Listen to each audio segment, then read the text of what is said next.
Kasunod ng pag-usbong ng mga run events sa bansa, nagbigay ng payo ang Filipina Trail Running Champion na si Angeli Caballo sa mga nagsisimula pa lamang sa pagtakbo. May ulat ang ating teammate na si Bernadette Tinoy.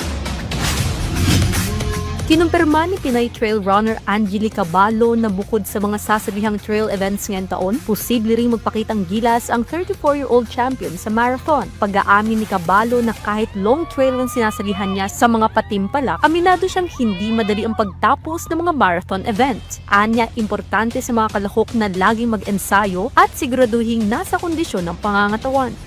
Safety first, palagi muna. Dapat fit to run, na i-fit yung katawan mo, na kaya mo talagang tumakbo. Kasi syempre hindi mo masasabi kung anong mangyayari. I mean, kung anong kondisyon ng katawan mo during the race. Samantala, kasunod na rin ang pag-usbong ng mga run event sa bansa, payo ng Malaysia Ultra Trail bronze medalist sa mga bagong runners na enjoyin lang ang bawat lalahokang programa. Huwag niyong i-pressure rin yung sarili niyo. I mean, enjoy niyo lang.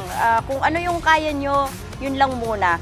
At saka kung ano yung mga PR na gusto niyo, maaabot niyo din yan. I mean, hindi ngayon, hindi bukas, pero consistent lang kayo sa training and always mag-iingat.